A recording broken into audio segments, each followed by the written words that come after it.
Daddy Gamer Diaries, where we play all the games every day. Okay, uno, dos, tres.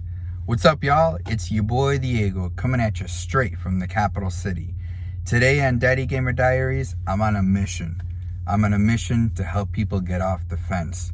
What fence you talking about? The fence of, man, triangle strategy looks so good, but I'm scared because I don't know if I'm really into tactical games. Let me tell you, that's a fence you don't want to be sitting on, friends.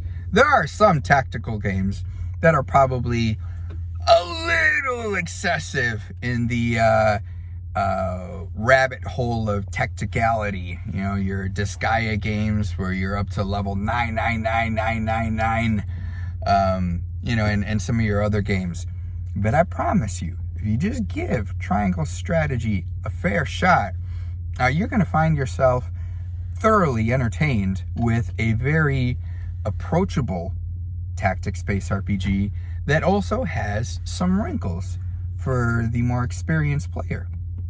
First of all, one question that I've heard is, can you grind in this game? Yes, my friends. All right, so your characters, as you amass people into your party, they level up on a simple experience-based system like you would expect in most RPGs. And as they gain enough experience points, their level goes up.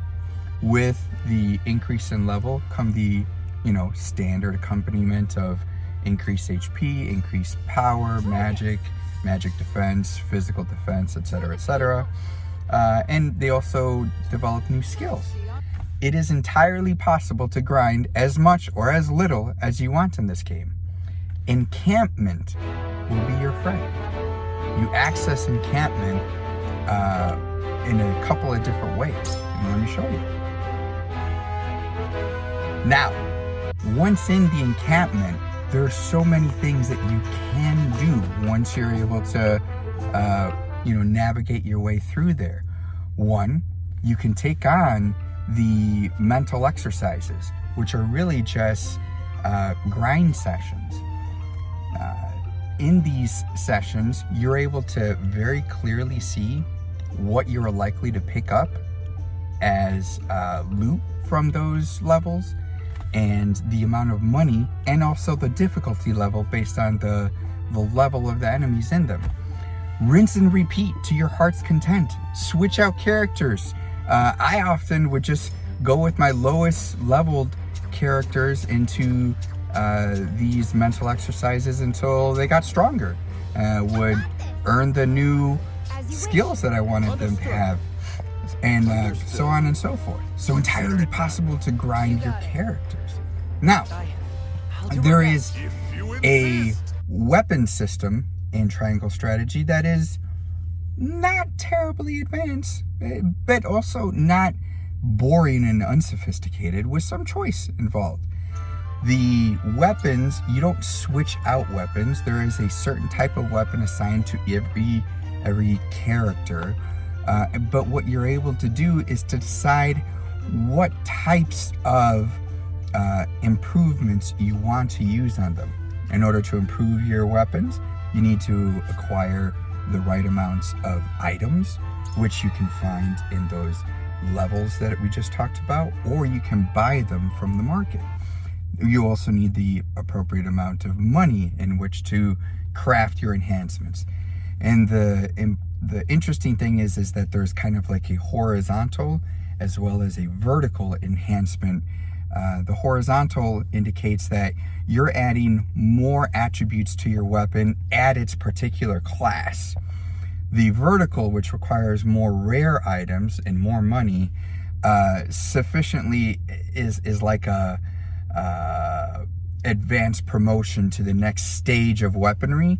And so, like, let's say you just wanted to solely focus your weapon or your armor on doing nothing but making you stronger. Then, you can focus on that attribute for line 1, go down to line 2 and focus on that attribute for line 2, go down to line 3 and focus on that attribute in line 3, the master class. If you want it to be well-rounded and have it increase your speed, have it increase your luck, have it increase your crit rate, have it increase, effect on sleep or poison, those are all attributes too. You're going to miss out on, speeding up the just make my weapon tougher, but you're going to make yourself a more balanced and probably, accessible character for the variety of situations you'll get thrown in the game. The class system is, not rocket science either. You're just advancing through 2 upgrade classes. It's Trials of Mana. If anyone played Trials of Mana, you start out as a single class, you grind, upgrade to a second class, grind, upgrade to the 3rd class. That's it. It's beauty. You're limited in terms of your ability to upgrade your class by, having to earn these medals of honor, which you get during main story quests and stuff like that. But ultimately, it's pretty straightforward. I think the beauty in the game is that there are little, tweaks. If you play on harder difficulty, you're going to need to rely upon some of these more unique tweaks, like the quietest point system, which is a little too advanced for this discussion. The kudos are kind of like a bonus point, a scoring metric that you get by performing certain types of actions in your battles. So for example, you attack somebody from behind, you get kudos, not just you hurt them. It's a higher infliction of damage, and if it's a critical hit, then it's a really good infliction of damage. But you also get kudos, and you accumulate these kudos by doing tactically superior moves, like attack in the back, like creating a counter or follow-up attack, attacking from a safe position, attacking from an elevated position, attacking from a stealth position. All this kinds of stuff will give you kudos points. And what you're able to do with those kudos points is buy these very special tactics types cards that you're able to use in addition to your regular game movement a limited number of times per battle. It's really cool, and I love this game. I would say the biggest hurdle to a normal JRPG fan, considering the jump into tactical RPG triangle strategy, is just the battles themselves. You're talking about, your party is going to have anywhere from 9 to 12 people, customarily once you're further into the game. And, enemies are going to be overwhelming, 10, 15 easy. And so much of what the game is about is, 1, positioning, elevation, so having your team move in the right place, be able to access the things that you're wanting them to access. And second is synergy between your units. You want to make sure that you have at least one healer. It's good to have a guy that can buff your players up.